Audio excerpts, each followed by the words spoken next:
because, and if there's one point I'm going to say again and again, is that this anti-Semitism in the guise of anti-Zionism is still Jew hatred, and it has been going on for a long time. It didn't start on October 7th. So I am ready. I think anybody wants to find out more about me later, I'll be happy to answer any questions, but anybody can look up my credentials. By the way, what I will ask you to do is follow me on Instagram.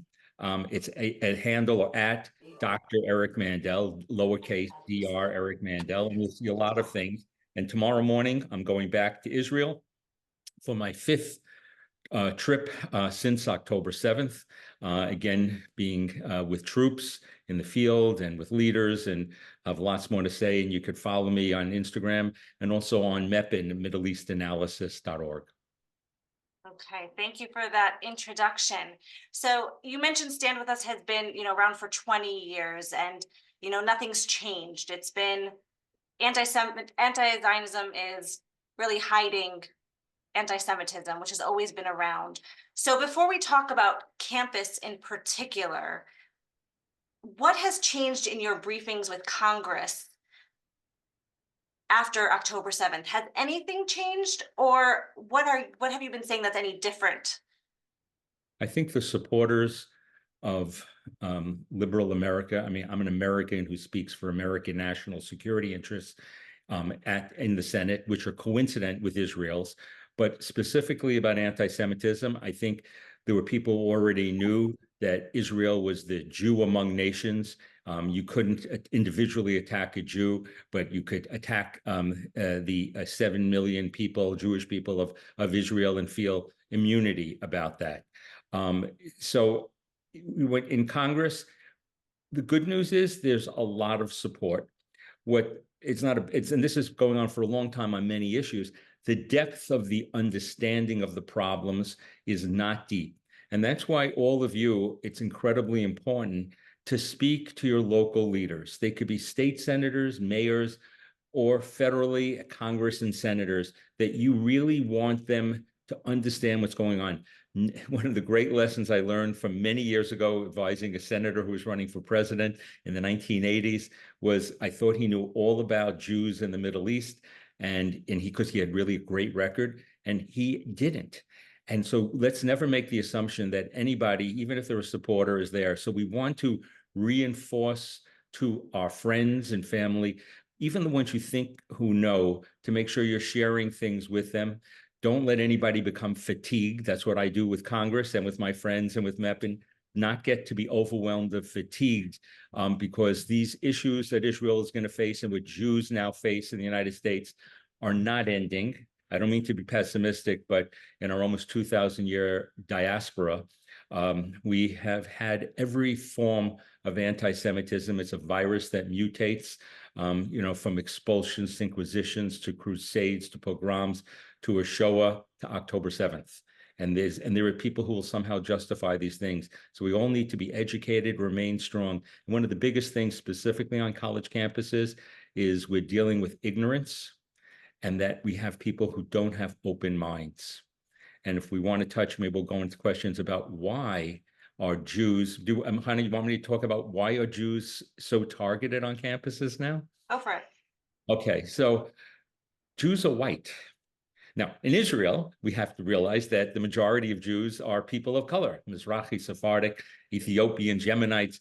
But in America, Jews are white. And even if their color isn't white, they're privileged, they're elite, they're disproportionately seen in universities or in positions of power. And anybody who is white in the world of intersectionality, victims must align with victims. Anybody in that world, Jews are a victim, not a victim, they're a victimizer, they're an oppressor. And so there's, amongst many young people on college campuses, reinforced by hard left faculty who don't educate, who much more propagandize going on, Jews are privileged, do not deserve the same protections. So what's happened to Jews on college campuses is ignored a lot. But if they were to think about it, the double standard and hypocrisy, if it was to any other minority group, it will not be tolerated at all, to the point where you saw those college presidents, when asked if genocide, calling for the genocide of Jews, does that constitute anti-Semitism? They couldn't answer yes. It's got cultural relativism and all of these other things in this world have upset the apple cart. And it's something that there's a very vocal minority that is disproportionately affecting Congress and the media as if it's totally representative. And most people in the middle really don't care that much about the Israel issue. And now they're getting lots of misinformation, so they don't know which way to turn. And on college campuses, administrators have abandoned Jewish children. And this has been, so it's going back, just going full circle to Stand With Us. This has been going on for years. Stand With Us has had for years over 200 attorneys working pro bono to protect Jewish students on campus, way before October 7th. So it's just become exacerbated. Just to give you an idea of some of the numbers, whether you look at Hillel International, you look at the ADL, you're talking 3, 4, 5, 6, 700% more anti-Semitic incidents on college campuses since October 7th. And way before that, depending on what survey you look, between 40 and 75% of Jewish kids on college campuses way before October 7th felt anti-Semitism and felt discrimination and felt not protected. Interesting that those numbers are so high, because it was never spoken about before publicly. And you mentioned about ignorance, that, a lot of these students, I mean, it's pure ignorance. If it wasn't, watching a lot of these clips of these students speaking at the encampments, it would be laughable if it wasn't scary. But that being said, we also know that, unfortunately, this generation, they think that they are informed, right? Because they're being informed by social media. Social media is their source of news. So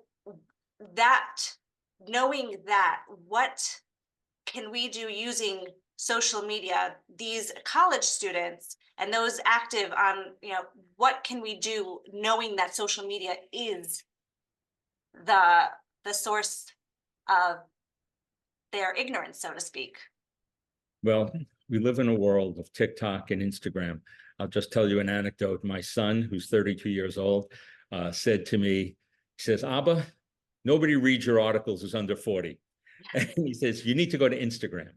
And he was right. And I've actually, with the help of a wonderful person, Lissa, if you're out there, I don't know, has helped me to get on Instagram and to do 1 minute, 1.5 minute clips, because that's all that people can digest, or they have the time for. And then they think they know a topic in literally just seconds time. So social media is a double-edged sword. I just, I did a little research because, I knew a little bit. I always try to keep everything up to date. And literally today, I was just wanting to make sure my statistics were up there. But again, I always was talking about pre-October 7th. I want to give you an idea about TikTok. Between May 2020 and May 2021, there was a 41% increase in anti-Semitic posts, a 912% increase in anti-Semitic comments, and a 1,375% increase in anti-Semitic usernames.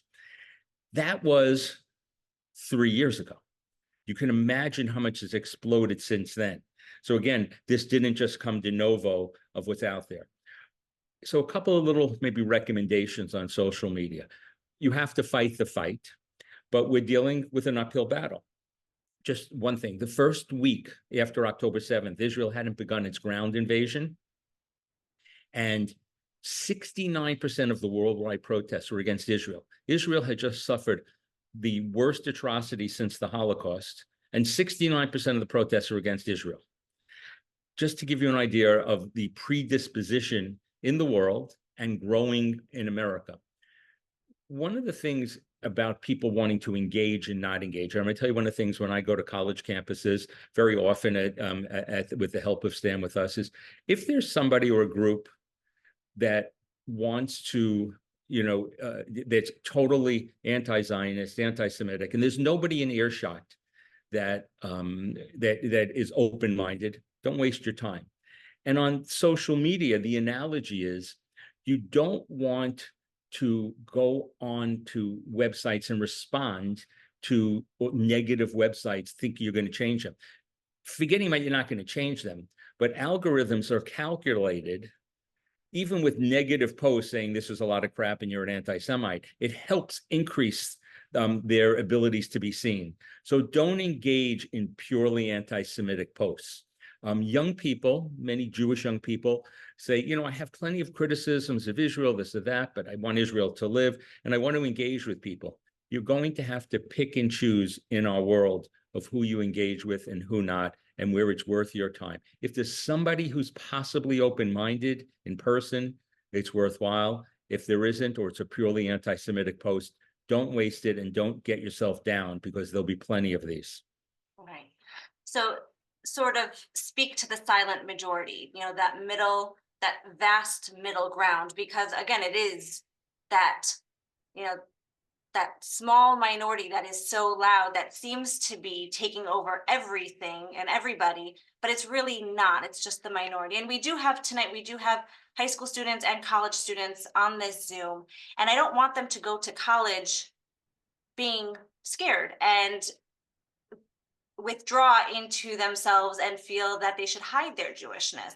So what advice would you give those in college, those in high school? Because unfortunately it's trickled down even into high school settings. The anti-Semitism, we've had incidences locally with throughout the different high schools here in the different districts. So how would you suggest they approach going to campus and not feel let's put it this way, instead of negative, how do they feel energized and strengthened? Let's focus on the positive. Well, first of all, everybody who's here that's a high school student or on college campus, yasher koach. The fact that you're here, that you're interested, you make a difference. Not enough people take the time to be here, or will take the time to figure out how I'm going to navigate a college campus without suppressing who and what I am. And being a Jew, there's a lot of different ways to be Jewish. Obviously, religion, ritual is important, but there's tradition and there's civilization. And Zionism is many ways that we define how we look at ourselves. Don't give anything up because people want to intimidate you. Even if college administrators are not helpful, you have organizations like Stand With Us that will be there for you. We have Emerson Fellows on major campuses who can be there. There are lawyers if it ever gets there. But be proud of who you are. Do not conceal who you are. If you wear a kippah, wear a kippah. If you wear a Jewish star, wear a Jewish star. If somebody is going to attack you and they're for being a Jew, just walk away. Don't hide, because you make a difference. There are too few people that really want to make a difference. And so what happens when you do, by the way, I hate to say this, but Stand With Us is now working in middle schools, and now we're looking into primary schools. It's going down in the indoctrination, especially the anti-Israel, is all the way down to the kindergarten level. But specifically for the high school students and the college students, I think the first thing you need to do is, when you get there, or in your high school or in your college, find out where you have your support systems. There are lots. Chabads are fantastic. Some Hillels, not all Hillels, want to do this. I can tell you one Hillel, and I think Hillels do great work, but I was speaking at BU where there was horrific anti-Semitism against the students who felt unprotected. And my lecture to the students on anti-Semitism was not in the Hillel, because it was too much of confrontational after October 7th. They would upset too many people. I'm saying, oh my God, even a Hillel will do that. People are so scared. Don't be scared. There's the Stand With Us's. There are the APACs. There's the American Jewish Committee. There's Emmett. There are so many wonderful organizations, and going to Chabad's is your safe space. I hate to use the woke word of safe space, but you deserve a place where you're not intimidated, where you can have good conversations. You're just going to have to seek them out. They're not going to happen automatically. But the last thing you should do, because then you've admitted defeat, is to hide who you are. And if you want to speak out on behalf of Israel or to fight anti-Semitism, I encourage you. You will feel so much self-esteem fighting the good fight. And again, I can't emphasize so much. It just takes a few people to make a difference in the world.